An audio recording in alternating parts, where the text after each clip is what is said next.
Bismillahirrahmanirrahim. Assalamualaikum warahmatullahi ta'ala wabarakatuh. Alhamdulillah wassalatu wassalamu ala sayyidina Rasulillah Muhammadin sallallahu alaihi wasallam wa ala alihi wa sahbihi wa man wala. Subhanaka la ilma lana illa ma 'allamtana innaka antal alimul hakim. ولا حول ولا قوة إلا بالله العلي العظيم. رب اشرح لي صدري ويسر لي أمري واحلل عقدة من لساني يفقهوا قولي. اللهم زدنا علما وارزقنا فهم النبيين وإلهام الملائكة المقربين. أما بعد. مسلمين المسلمات برحمة الله سبحانه وتعالى.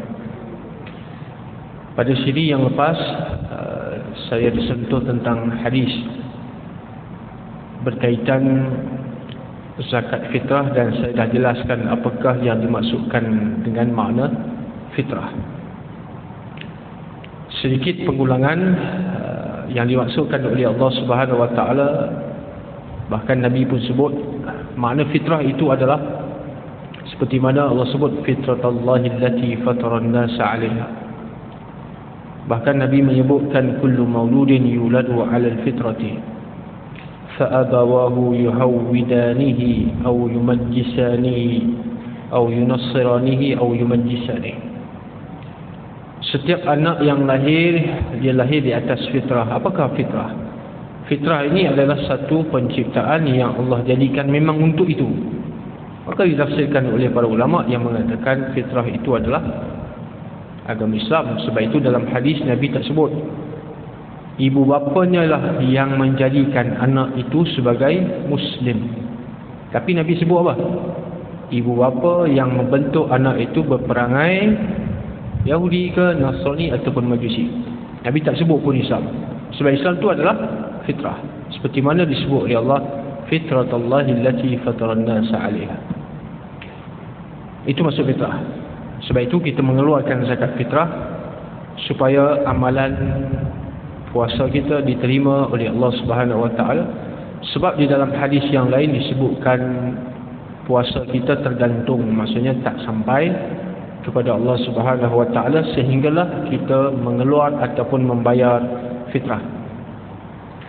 Baik, kemudian kita masuk tajuk berkenaan dengan sedekah yang dipanggil sebagai sedekah tatawwu ataupun sedekah sunat. Adapun zakat yang kita dah bincang lepas, itu adalah sedekah wajib. Khuz min amwalihim sadaqatan tutahhiruhum wa tuzakkihim biha. Sedekah yang dimaksudkan dalam ayat itu adalah sedekah wajib, iaitu merujuk kepada zakat serta pembahagian zakat. Abu Sa'id Al-Khudri radhiyallahu ta'ala an meriwayatkan satu hadis bahwasanya Nabi sallallahu alaihi wasallam bersabda, ayyuma muslimin kasa musliman thawban 'ala al-'uryin kasallahu min khudril jannah wa ayyuma muslimin at'ama musliman 'ala jaw'in at'amahu Allah min thimaril jannah wa ayyuma muslimin saqa musliman ala zama'in saqallahu min rahiqil makhtum. Hadis yang telah diriwayatkan oleh Imam Ahmad dan Tirmizi serta Abu Daud. Yang mana hadis ini menunjukkan tentang baik. Sebelum itu kita kena faham apakah definisi ataupun maksud bagi perkataan sedekah. Sedekah ataupun sedekah itu berasal daripada perkataan sidqun. Sidqun ni bahasa Arab bermaksud benar. Sidqun bermaksud benar. Jadi daripada perkataan itu terbit perkataan sedekah yang membawa maksud dia telah membenarkan keimanan dia kepada Allah Subhanahu wa taala. Salah satunya adalah dengan memberi sesuatu kepada orang lain, itu dipanggil sedekah. Dia bahasa Arab dia begitu. Bahasa Arab ni dia kena ambil kepada istiqah, dia kena ambil kata dasar. Sebab itu bahasa Arab, siapa yang belajar bahasa Arab ni sangat, saya tak tahu lah nak cakap, bila dah faham betul-betul serta dia punya makna dia, serta sastra dia, kita akan faham, kita akan seronok. Terutama apabila kita membaca Quran. Dan yang paling tinggi sekali adalah kita memahami dari sudut uslub, gaya bahasa yang telah digunakan, ataupun kita panggil sastra lah. Baik, tapi bukan kelas sastra kan, kelas sastra lain.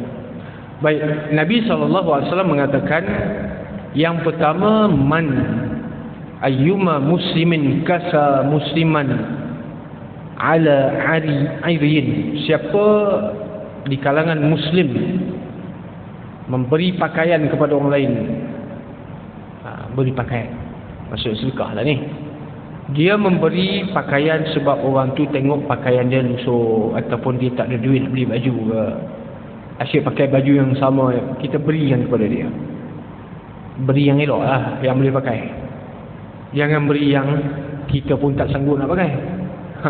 Kalau beri yang tak boleh dimanfaatkan, pakaian koyak, pakaian kecil dan sebagainya yang tak boleh dimanfaatkan,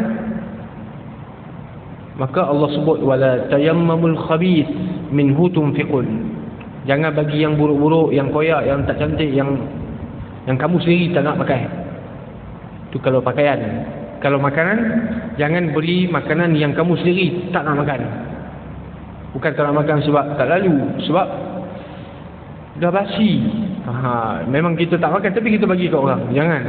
Sebab tu wala tayammamul khabisa minhu tunfiqun walastum biakhirihi illa an tuhmidu fihi. Allah sebut jangan kamu berikan sesuatu yang kamu sendiri tak nak makan, tak nak pakai, tak nak guna. Sedangkan apabila diberi kepada kamu, kamu juga tak nak. Maka oleh itu jangan, nak bagi-bagi yang elok. Di sini tentang kelebihan apa? Yang pertama, beri pakaian. Nabi sebut siapa yang memberi pakai seorang muslim, kerana muslim itu tidak berpakaian, tak ada baju lah senang, ataupun asyik pakai pakaian yang sama saja, maka kita pun sedekah kepada dia. Itu yang pertama. Apa balasan yang Allah Subhanahu Wa Taala berikan? Nabi sebut apa? Kasallahu, Allah berikan pakaian kepada dia min khudril jannah, daripada sutra yang berwarna hijau di dalam syurga. Itu adalah pakaian orang penghuni syurga. Kemudian yang kedua, wa ayyuma muslimin, mana-mana muslim at'ama musliman, yang memberi makan kepada orang lain juga muslim, at'amahullahu, Allah beri makan kepada dia min simaril jannah, daripada buah-buahan yang ada di dalam syurga. Apa buah-buahan yang ada dalam syurga? Banyak. Antaranya Allah sebut fihima fakihatun wa nakhlun wa rumman. Kita baca dalam surah Rahman. Allah sebut fihima fakihatun wa nakhlun wa rumman. Dalam syurga nanti ada buah-buahan yang terdiri pada buah kurma, buah rumman ini buah delima. Bahkan dalam ayat lain sebut a'nab. A'nab ini buah anggur. Itu adalah makanan-makanan syurga. Itu yang kedua. Yang ketiga, Nabi sebut man saqa musliman, ayyuma muslimin saqa musliman, mana-mana orang yang memberi minum kepada orang lain, terutama muslim lah, saqallahu minar rahiqil makhtum. Apa benda pula rahiqil makhtum ni? Baik, kita rujuk. Perkataan rahiq al-makhtum ini disebut oleh Allah Subhanahu Wa Taala di dalam surah Al-Mutaffifin. Yang mana dalam Al-Mutaffifin Allah sebut tentang apa? innal abrara lafi na'im, orang-orang baik ini berada di dalam nikmat, duduk dalam keadaan senang lenang. Alal araiki yanzurun, mereka, arak ini saya cerita makna bagi kalimah arak. Araiki berasal daripada perkataan arikah, berasal daripada perkataan arikah yang diterjemah dalam bahasa Melayu kita sebut sebagai pelamin. Sehinggalah macam mana kita nak faham tingginya ayat Quran. Arak maksudnya bersandar di atas pelamin. Nak dinamakan arak dalam bahasa Arab mesti dia ada apa? Tempat sandar, mesti dia ada bantal, mesti dia ada hiasan. Itu baru disebut sebagai arak. Bersandar itu adalah kinayah. Dalam bahasa Arab disebut kinayah. Ataupun kita panggil kiasan bagi orang yang bersenang lenang. Betul tak? Pengantin tak payah buat kerja apa dah. Bila kata pengantin, sebab tu kita panggil Raja Sehari. Sehari tu ya. Lain ni dia dikuli lah. Kan? Raja Sehari. Sehari ya. Dia tak payah buat apa. Duduk senang ya. Makan pun orang bawa datang, tak payah pergi ambil. Jadi Allah gunakan perkataan arak bagi menggambarkan ahli ataupun penghuni syurga ni dia bersenang lenang, tak payah buat kerja apa. Sandar ya, nak apa sampai. Itu panggil alal araiki yanzurun. Ulama antara mentafsirkan yanzurun ini dengan dua makna. Yang pertama, melihat kepada Allah Subhanahu Wa Taala. Duduk sandar senang lenang melihat kepada Allah Subhanahu Wa Taala. Yang kedua, yang zurun ini melihat pemandangan yang ada di dalam syurga. Itu yang kedua. Jadi yang Allah Subhanahu Wa Taala sebut apa? Innal abrara lafi na'im 'alal araiki yanzurun ta'rifu fi wujuhihim nadratan na'im. Muka penghuni syurga ni kita nampak ceria saja. Ta'rifu, kamu kenali, kamu tahu orang penghuni syurga ni di wajah mereka itu adanya nadratan na'im. Dipanggil idhafat sabab kepada musabab. Maksudnya apa? Cahaya nikmat. Cahaya nikmat yang ada pada muka wajah penghuni-penghuni syurga ini. Mereka senang lenang, tak ada muka bermasalah, tak ada muka susah hati, tak. Itu dipanggil nadratan na'im. Kemudian Allah sebut lagi yusqawna min rahiqil makhtum. Ini saya nak highlightkan perkataan ni. Rahiqil makhtum. Yusqawna maksudnya apa? Diberi minum. Ini kita terjemah by word dulu. Diberi minum. Dalam penghuni syurga Allah menggunakan perkataan apa? Diberi minum. Maksudnya orang tolong bagi, orang tolong hidang. Siapa yang hidang tu? Dalam Ar-Rahman ada sebut kan, wildanum mukhalladun. Wildan. Apa maksud wildan dalam Ar-Rahman? Hamba, remaja yang disifatkan oleh Allah Subhanahu Wa Taala sebagai wildan, tukang hidang kepada kita. Bahkan Allah Subhanahu Wa Taala sebut apa? Wa hurun 'ainin ka'amthalil lu'lu'il maknun. Hurun 'ain disebut dalam Quran 3-4 kali. Hurun 'ain tu kalau kita terjemah dalam bahasa Melayu dia panggil apa? Bidadari. Tapi kalau kita terjemah melihat kepada setiap inci perkataan tu, hur bermaksud celah. Hur bermaksud celah. Ain itu adalah mata. Masyarakat Arab dulu bagi menggambarkan kecantikan bagi seorang perempuan adalah mata dia. Firstly. Sebab itu Allah Subhanahu Wa Taala gunakan perkataan itu. Dan mata dalam hadis yang lain, hadis Muslim, ada seorang sahabat ni dia nak berkahwin dengan orang Madinah. Dia tanyalah Nabi, Rasulullah, saya nak berkahwin dengan orang Madinah. Nabi tanya, dah pergi tengok belum? Dia kata belum lagi, saya terima saja, saya tak tengok pun muka dia. Nabi kata unzur ilaiha, pergi tengok. Fa inna fi a'yunihin la syai'. Sebab orang Madinah ni perempuan ni mata-mata kecil semua. Nampak? Di situ apa yang poin Nabi nak cakap? Yang pertama boleh kita faham, nak kahwin sunat kena tengok dulu. Yang pertama. Yang kedua, kecantikan masyarakat Arab, mereka menggambarkan kecantikan seseorang itu adalah pada mata, bukan melihat aspek lain, mata dulu. Maka oleh itu Allah Subhanahu Wa Taala sifatkan bidadari sebagai apa? Wa hurun 'ain ka'amsalil lu'lu'il maknun. Lu'lu' ni apa dia? Mutiara yang tersimpan rapi di dalam cengkerang dia. Ya, hebat. Itu apa? Tuhan nak sampaikan apa? Orang tak pernah tengok, orang tak pernah sentuh, orang tak pernah apa. Kita yang dapat. Kita lah ahli syurga lah. Mudah-mudahan kan kita ahli syurga. Baik, kemudian Allah sebut apa lagi? Yusqawna min rahiqil makhtum. Diberi minum, bukan kita minum sendiri, tak. Diberi minum daripada rahiq.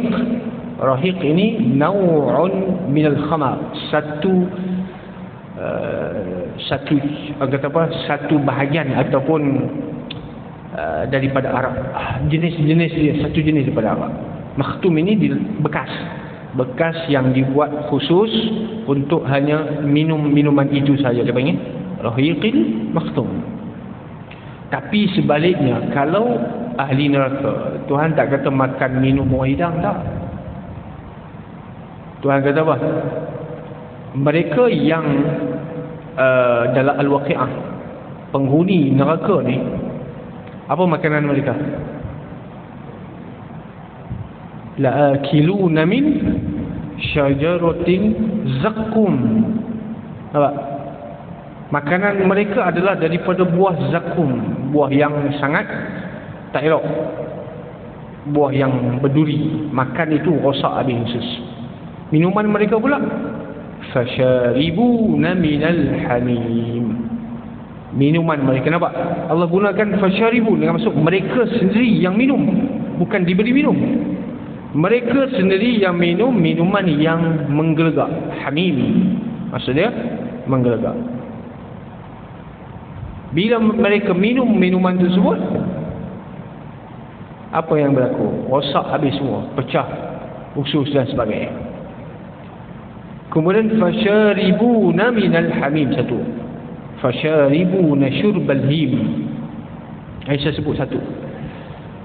Antara perkara yang kalau orang pandai bahasa Arab, dia belajar bahasa Arab, dia seronok bila dengar ayat ni. Apa Tuhan sebut? Him ini, fasyaribuna syurbal him, hayamim, him. Him ini adalah unta. Unta macam mana? Unta yang ada penyakit, bila minum dia tak puas. Masyarakat Arab Badui, mereka tahu sangat orang yang paling arif tentang unta, paling arif tentang haiwan-haiwan yang ada di sekitar mereka. Nampak di sini Allah Subhanahu Wa Taala kalau buat analogi, Allah buat perumpamaan, Allah buat contoh, mesti contoh itu berada di sekitar masyarakat Arab. Unta, buah-buahan dan sebagainya, zaitun, kurma dan sebagainya. Apa dia him? Him adalah sejenis penyakit yang komplikasi yang berlaku kepada unta, yang mana dia minum dia tak puas, dia tak minum dia tak puas, hingga habis air satu kolam pun dia tak puas, sehingga menyebabkan kematian. Maka Allah menggunakan perumpamaan bagi penghuni syurga dengan maksud apa? Minum tak puas. Tapi perbezaannya, unta minum tak puas dia mati, itu penyakit. Tapi ahli neraka minum tak puas sampailah bila-bila. Apa minuman dia? Daripada air yang menggelegak. Itu dia panggil analogi dia. Allah Subhanahu Wa Taala sebut apa tadi? Yusqawna min rahiqin makhtum. Minuman dia daripada rahiq makhtum, khitamuhu miskun wa fi dhalika falyatanafasil mutanafisun. Khitam dia ni apa dia? Bekas yang diperbuat daripada misk, kasturi, wangi. Wa fi dhalika falyatanafasil mutanafisun. Tapi nak dapat tu kena berebutlah. Asalnya kena berlumba-lumba, kena bersusah payah di dunia. Itu maksud falyatanafas, kena berlumba melakukan kebaikan. Kalau tak dapat. Contohnya Tuhan sebut dalam Al-Baqarah apa dia? Am hasibtum an tadkhulul jannata walamma ya'tikum mathalul ladzina khalau min qablikum massatuhumul ba'sa wad-dharra'u wa zulzilu hatta yaqula ar-rasulu wal ladzina amanu ma'ahu mata nasrullah ala inna nasrallahi qarib. Tuhan kata apa? Kamu sangka nak masuk syurga tu macam petik jari lah? Senang lah. Aku nak masuk lah. Walamma ya'tikum masalul ladzi, sedangkan kamu belum lagi kena uji macam orang dulu. Masad umul baksa, ditimpa kesusahan, ditimpa mudarat dan sebagainya. Tapi kamu rasa kamu nak masuk semudah ABC lah? Tak. Bahkan dalam ayat lain Tuhan sebut, am hasibtum an tadkhulul jannata walamma ya'lamillahu alladhina jahadu minkum wa ya'lamas sabirin. Kamu sangka kamu nak masuk syurga dengan semudah petik jari saja ke? Ini contoh ni saya cakaplah. Semudah tanpa kamu pergi berjuang dan tanpa kamu sabar. Jadi sebenarnya payahlah, susah. Nak masuk tu susah. Kemudian Allah Subhanahu wa taala sebut wa mizajuhu min tasnim aynay yashrabu biha al-muqarrabun.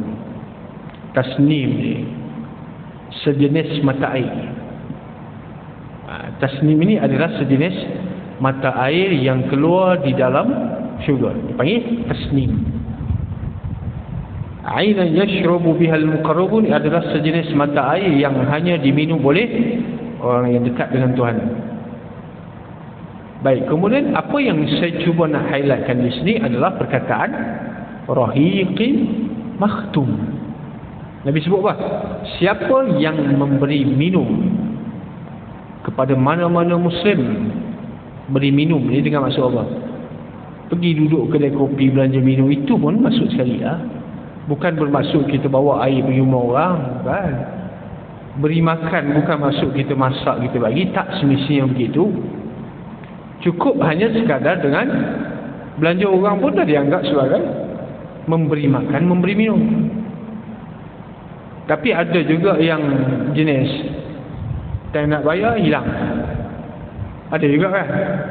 Duduk keluar ramai-ramai, pergi minum 3-4 orang, makan apa lebih kurang, tak nak bayar, ya pergi toilet je lah, pergi tandas. Tak nak bayar, dia orang pergi tandas awal lagi. Habis keluar tandas, dah bayar ke? Terima kasih lah, terima kasih saya. Tak dinafikan. Baik, dalam Al-Insan Tuhan sebut apa? Wa yut'imuna at-ta'ama 'ala hubbihi miskinan wa yatiman wa asira. Kelebihan memberi makan ini kepada apa? Miskin, yatim dan orang yang kena tawan, orang yang duduk dalam penjara ke apa ke, maka termasuk dalam kategori itu. Maka di sini apa yang Nabi SAW sebut 3 ciri tadi, apa dia? Memberi pakaian, yang kedua makan, yang ketiga minum. Ketiga-tiga kategori ini termasuk dalam kategori sedekah. Sedekah lah tu. Sedekah pakaian, terutama pada orang yang memerlukan. Contoh macam mana? Heriq ini orang mati, orang terbakar, berlaku kebakaran kan, berlaku musibah, berlaku kebakaran, rumah terbakar, selai sepinggang ataupun habis diuji oleh Allah Subhanahu wa taala, banjir, tak ada apa, tinggal selai sepinggang Sebut tentang selai sepinggang ni, Allah Subhanahu wa taala sebut apa? Wallazina tabawwa'ud dar, orang yang tinggal di Madinah, mereka menyambut tetamu yang datang daripada Mekah. Yang disebut sebagai muhajirin. Muhajirin datang ke Mekah buat apa? Datang bawa harta banyak ke? Mereka datang dengan apa? Apa yang ada di badan mereka. Itu kita panggil selai sepinggang. Kemudian siapa yang beri makan, siapa beri pakai, siapa beri tempat tinggal, siapa beri minum? Ansar. Maka sebab itu mereka digelar sebagai Al-Ansar. Apa dia Ansar? Yang membantu orang Muhajirin. Sehingga Tuhan beri gelaran kepada Muhajirin dan Ansar radhiyallahu anhum. Wa radu anhu wa a'adda lahum jannatin tajri min tahtiha al-anhar. Allah beri gelaran kepada apa? Redha. Allah redha kepada mereka dan sediakan kepada mereka syurga. Ini Muhajirin dan Ansar. Walaupun mereka susah, mereka tetap memberi keutamaan kepada yang lebih memerlukan. Inilah yang Tuhan sebut walau kana bihim khasasah. Walaupun mereka sangat memerlukan kepada benda tu, tapi rupanya ada yang lebih perlu, mereka berikan kepada orang lain. Maka tiga-tiga ini termasuk dalam kategori sedekah yang saya sebutkan tadi. Memberi pakai, memberi makan, memberi minum. Ketiga-tiganya Allah janjikan dengan ganjaran apa? Nabi janjikan dengan ganjaran di syurga nantilah. Yang pertama tadi, pakaian daripada syurga, dipanggil khidrin jannah. Siapa yang nak tengok tentang ciri makanan, minuman, pakaian ahli syurga ni, banyak disebutkan dalam Ar-Rahman, banyak disebutkan dalam Al-Waqi'ah, juga disebut dalam Taha. Begitu juga tentang ciri ahli neraka pun juga disebut dalam Waqi'ah. Ashabus Shimal dipanggil. Kemudian hadis yang seterusnya telah diriwayatkan daripada Uqbah bin Amir radhiyallahu taala anhu. Uqbah bin Amir ni sahabat yang pernah pergi ke Mesir, dan makam dia terletak di Kairo, di Mesir. Uqbah bin Amir radhiyallahu taala anhu meriwayatkan hadis, sami'tu Rasulullah sallallahu alaihi wasallam yaqul, kullu imri'in fi zilli sadaqatihi hatta yufsala bainan nas. Setiap individu dia berada di bawah naungan sedekah dia. Maksudnya sedekah dia jadi payung. Baik, adakah cukup dengan kita hanya melakukan amalan fardu, amalan wajib ataupun rukun? Asal boleh sembahyang, puasa Ramadan, zakat, pergi haji, selesai lah. Sunat-sunat tak payahlah. Adakah cukup? Dia begini, ada seorang Badui datang kepada Rasulullah. Dia kata, Rasulullah, bagaimana kalau saya ni hanya fokus yang wajib saja? Saya sembahyang 5 waktu, saya puasa Ramadan, saya menunaikan haji, zakat kalau mampu. Bagaimana menurut kamu, wahai Rasulullah, kalau saya fokus benda yang wajib? Adakah saya boleh masuk syurga? Nabi kata, ya. Kalau betul sembahyang tu ikhlas, kalau betul puasa Ramadan itu ikhlas, kalau betul haji itu ikhlas, dan umrah, zakat yang wajib, kalau betul yang itu sempurna, elok, 100%, cukup lah. Tapi masalah kita tak yakin. Siapa boleh yakin yang amalan fardu dia cukup? Tak boleh yakin. Kita tidak boleh terlalu berada dalam zon selesa dengan apa yang kita buat. Selagi tak mati, tak yakin. Maka lelaki itu pun balik. Bila Nabi kata boleh, dia balik. Kemudian Rasulullah kata kepada sahabat yang lain, kalau benar apa yang dia buat, maka dia masuk juga. Tapi kita masuk bukan dengan sebab amalan, tapi adalah dengan rahmat daripada Allah Subhanahu Wa Taala. Jadi Nabi sebut di sini dia, setiap orang dipayungi dengan sedekah dia. Saya sebut tadi apa dia? Sedekah berasal daripada perkataan sidqin, bermaksud dia membenarkan keimanan dia kepada Allah Subhanahu Wa Taala dengan diberikan lebihan yang dia ada. Abu Hurairah pernah mengadu kepada Nabi dalam hadis 40 disebutkan hadis ni. Dia kata, zahaba ahlud dusur bil ujur. Ya Rasulullah, untunglah orang ada duit ni, boleh dapat pahala lebih. Boleh dapat pahala lebih sebab mereka boleh bersedekah dengan lebihan harta mereka. Yatasaddaquna bi fuduli amwalihim. Tak banyak pun sikit. Kami yang selai sepinggang berapa kedana ni, tak ada apa nak sedekahnya, macam mana?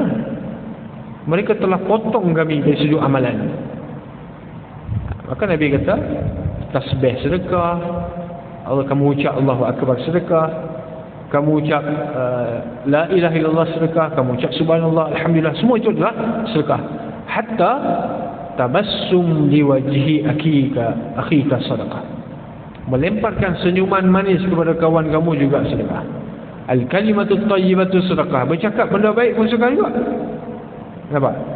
Maka baginda sallallahu alaihi wasallam cuba meluaskan mafhum sedekah yang hanya difahami oleh segelintir, hanya sebatas wang ringgit saja.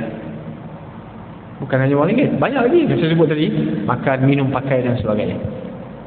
Dalam hadis yang lain, sab'atun yuzilluhumullahu yaumal qiyamati. 7 golongan ataupun 7 individu yang Allah Subhanahu wa taala payungi dengan rahmat.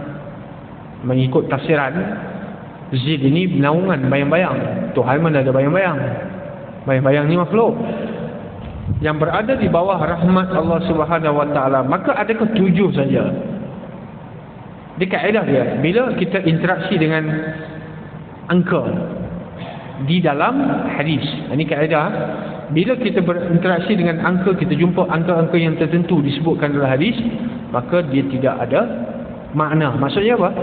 Maksudnya bukan hanya terbatas kepada 7, bahkan banyak lagi, tapi tak sebut dalam hadis itu, sebut dalam hadis lain. Dalam hadis ini cuma disebut 7. Adakah 7 saja yang berada di bawah rahmat Tuhan? Tak, banyak lagi. Bahkan Ibn Hajar dalam Fathul Bari menyebutkan banyak, sehingga dia mengatakan 30 individu ataupun golongan yang berada di bawah naungan. As-Suyuti tambah lagi sehingga ada 70. Maksudnya al-adad la mafhumalah. Itu kaedah. Bilangan tidak boleh dijadikan sebagai ukuran. Contoh dalam hadis lain, idza mata ibnu adam inqata 'amaluhu illa min salas. Bila mati seseorang putus amal kecuali 3. Adakah 3 saja? Tak, banyak lagi, tapi 3 disebut di dalam hadis itu. Yang tak disebut dalam hadis itu banyak lagi. Okey, 7 golongan dalam hadis ini yang disebut. Yang pertama adalah imamun adil, pemimpin yang adil. Ini nanti saya ingat nak buat tajuk khusus lah tentang pemimpin adil ni macam mana. Saya cerita ringkas lah. Kenapa Nabi sebut yang pertama adalah imamun adil, sedangkan banyak lagi kan? Kenapa Nabi letak yang pertama adalah pemerintah yang adil?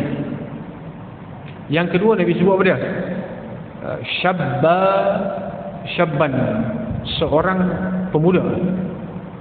Nasya'a, dia hidup dalam apa? Dalam keadaan suasana takut kepada Allah Subhanahu wa taala. Yang ketiga, rajulun qalbuhu mu'allaqun bil masajid. Hati tertarik dengan masjid. Tertarik dengan masjid, maksudnya terikat dengan masjid. Dan saya tak mau sebut habislah, saya nak highlight poin yang penting saja. Yang last sekali, Nabi SAW menyebutkan apa? Orang yang bersedekah. Ni poin dia. Yang bersedekah, fa'akhfaha, lalu disembunyikan, hatta la ta'lama yaminu shimaluhu ma yunfiqu yaminu, sehingga tidak mengetahui apa yang diberikan oleh tangan kanan. Tangan kanan memberi, tangan kiri tak tahu. Itu maksudnya. Apa ni? Tangan ni mana ada akal? Ini dipanggil dalam istilah sastra Arab dipanggil isti'arah, supaya kita berfikir seolah-olah baginda cuba nak gambarkan seolah-olah macam tangan tu ada akal, tapi kamu beri dia tak tahu. Maksudnya apa? Orang yang berada berdekatan dengan kita tak tahu. Yang pertama tadi saya sebut apa? Pemimpin yang adil. Kita akan jumpa dalam hadis tentang apabila Rasulullah menceritakan tentang pemimpin, apa sifat yang paling utama yang perlu ada pemimpin, yang perlu ada kepada pemimpin? Adil. Dalam Quran ke, dalam hadis ke, adil. Contohnya Allah kata kepada Nabi Daud, inna ja'alnaka khalifatan fil ard. Wahai Daud, kami telah jadikan kamu sebagai khalifah. Nabi Daud khalifah, pemimpin. fahkum bainan nasi bil haqq. Hendaklah kamu berinteraksi dengan orang bawahan kamu itu dengan apa? Bil haqq, dengan mana? Bil adli. Tafsir bagi makna hak itu adalah adil. Bahkan dalam hadis pun Nabi SAW sebut yang lain, 3 doa yang tidak akan ditolak. Yang pertama adalah sultanul adil, pemimpin yang adil. Sebab apa adil? Ini cuba kita fikir juga. Kenapa adil? Kenapa tak ciri lain? Baik ke? Pemimpin yang rajin beramal ke? Yang rajin bersedekah ke? Tapi kenapa guna adil? Adil ni satu sifat universal. Dia panggil apa? Universal. Sebab apa? Sebab oleh kerana dia adil, maksudnya dia telah melakukan kebaikan kepada orang lain. Kalaulah semayang, kena pilih dia lah sebab dia ni rajin puasa, dia pilih lah sebab dia ni rajin semain tahajud, rajin semain sunat, apa kesan kepada kita? Nampak itu amal dia dengan Allah Subhanahu Wa Taala. Apa yang boleh kita tumpang dengan sebab kebaikan dia dengan Tuhan? Tak boleh kan? Itu masalah, itu hubungan individu dia dengan Allah Subhanahu Wa Taala. Kalau dia rajin semayang pun, kalau dia rajin puasa pun, kalau dia pergi haji, pergi umrah setiap setahun ni 10 kali pun, dia nak bagi pahala kat kita kan? Tak? Maka kita tak boleh dapat manfaat dengan amal dia. Sebab tu tak boleh menilai mesti lantik pemimpin yang saleh, lantik pemimpin dia ni rajin semayang. Tak, itu bukan ukuran dia. Ukuran dia adalah adil. Sebab adil ni dengan diri dia pun dia adil, dengan ahli keluarga dia adil, dengan apatah lagi dengan orang ramai, orang bawahan dia, rakyat dia bersifat adil. Maka adil ini adalah sifat yang ada pada setiap Nabi, yang mana Allah Subhanahu Wa Taala utuskan para rasul. Allah beritahu pada rasul apa? Kamu hendaklah bersifat adil. Sebab tu Nabi marah sangat ada seorang ni dia kata Nabi tak adil. Sedangkan adil ni sifat yang wajib ada pada rasul. Pada kita tak wajib, kadang-kadang kita tak adil pun, tapi mesti kita bersifat adil. Sebab tu ada hadis Nabi balik daripada peperangan, sedang membahagikan harta rampasan perang, disebut sebagai ghanimah. Tiba-tiba ada seorang ni dia tak puas hati sebab dia dapat sikit. Padahal lah, kamu berjuang pun tak tahu mana, nak dapat banyak macam mana. Maka Rasulullah beri itu adalah mengikut kadar kamu buat. Kamu dapat banyak tu, okey lah. Dia tak puas hati, dia bangun, dia kata, ya Rasulullah, innaka la ta'adilu. Ya Rasulullah, kamu tak adil, saya dapat sikit saja. Kenapa Nabi marah? Sebab itu sifat wajib yang mesti ada pada Rasul. Sebab itu Nabi marah. Nabi kata, Nabi bangun, kemudian Rasulullah kata apa? Waihak faman a'dilu illam akun a'dil. Nabi kata apa? Kurang ajar dia. Siapa yang lebih adil kalau aku tak adil? Nampak? Ada orang lebih adil pada Rasulullah? Tak ada. Itu menyebabkan Nabi marah. Nabi guna perkataan apa? Waihak. Waihak ni kalau terjemah Melayu kasar sikit, celaka. Tapi saya terjemah dengan maksud apa? Kurang ajar betul. Siapa yang lebih adil kalau aku tak adil? Maka yang ada di sisi Nabi adalah Umar. Umar dia bangun. Ada mengatakan Ali. Ada mengatakan Ali bin Abi Talib. Ada mengatakan Umar. Dia bangun, dia kata apa? Ya Rasulullah, izin li fa'adribu unuqah. Wahai Rasulullah, beri izin kepada saya untuk saya penggal kepala dia. Tak mau cakap banyak. Sebab dia tak tahu beza antara mana yang sifat mesti ada pada Rasul. Dia tak tahu beza antara manusia biasa dengan Rasul. Sahabat itu minta izin supaya apa? Rasulullah tolong bagi izin, angguk kepala pun okey lah. Kalau Rasulullah kata, ya, boleh. Habis ya? Hancur lah. Itu sikap.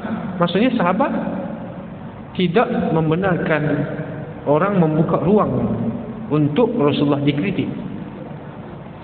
Sahabat tidak akan buka ruang untuk Nabi SAW dikritik oleh mana-mana individu.